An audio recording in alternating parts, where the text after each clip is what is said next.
of our government. It's really a story about what happens when the truth gets locked away inside a black box. So let's start with a number that's, well, it's pretty staggering. According to the latest CDC reports, in 2024, overdose deaths in the U.S. saw their largest one-year drop ever recorded. We're talking a massive 27% decline. Now, on the surface, that sounds like a huge public health victory, right?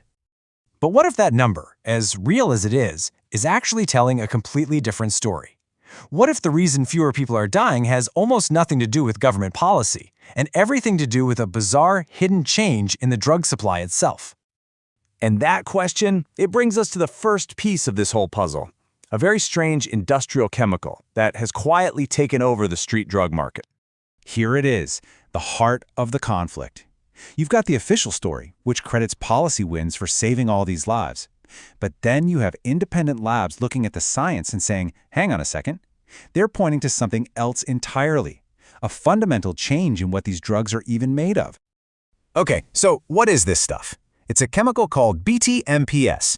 It's a synthetic light stabilizer. You know, it's the kind of thing you add to plastics, like car parts or floor mats, to keep them from breaking down in the sun. And here's the crucial part, it was never, ever meant to be put inside a human body. So you've got this chemical, BTMPS, leading this just bizarre double life. In the legitimate manufacturing world, it's a vital component for making durable plastics. But on the illicit market, it's being used as a cheap filler because it kind of looks like fentanyl. And the shocking public health result? People are surviving more often because they are literally injecting inert plastic instead of a lethal dose of opioids. And look, this is not some small, isolated thing. A clinical study that analyzed urine samples from all over the country found BTMPS co-occurring with a whole host of drugs. When they found BTMPS, they found fentanyl 92% of the time.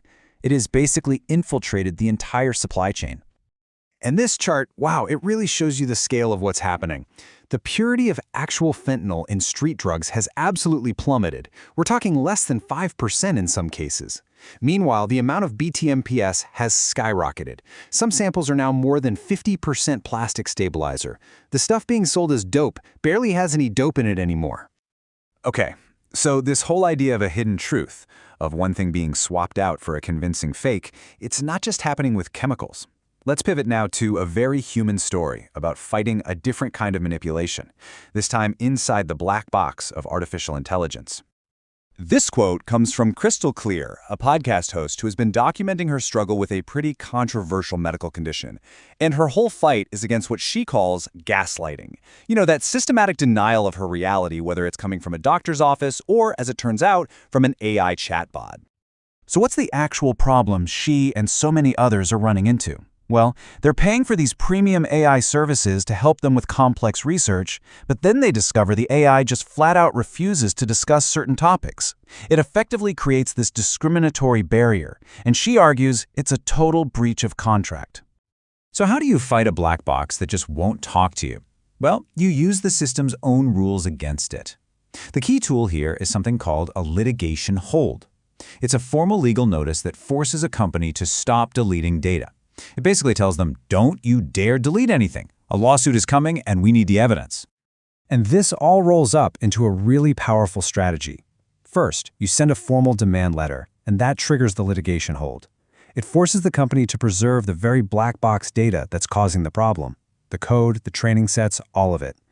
From there, you start gathering evidence, receipts, and screenshots from other users, turning one person's complaint into a potential class action lawsuit. This fight for accountability, one person demanding a giant corporation open its black box, well, it actually scales all the way up. It's a mirror image of a much larger battle that's being fought right now over the structure and control of our government. You're looking at this powerful sculpture, man controlling trade, that sits right outside the Federal Trade Commission headquarters, and it just perfectly captures the theme, right? It's an old battle over who's in control, but the stakes are incredibly high in our modern world. And the current arena for this fight? It's the FTC, an agency that was specifically designed to have a degree of independence. But that very independence is now at the heart of a major constitutional showdown. So here's how this showdown unfolded. For almost a century, a 1935 Supreme Court case made it clear FTC commissioners could only be removed for cause, for doing something wrong. It protected them from political firings. But then, on March 18, 2025, the White House directly challenged that, trying to fire 2 commissioners and claiming a much broader interpretation of presidential power. The legal argument they're using to justify this, it's called the unitary executive theory. Now, in simple terms, it argues that because the Constitution gives all executive power to the president must have the absolute authority to hire and, more importantly, fire anyone in the executive branch whenever they want for any reason.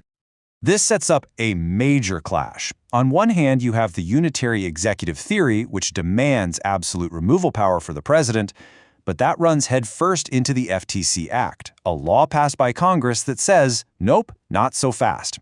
It specifically limits that power to removal for cause. It's a huge legal conflict, and it's probably heading straight for the Supreme Court.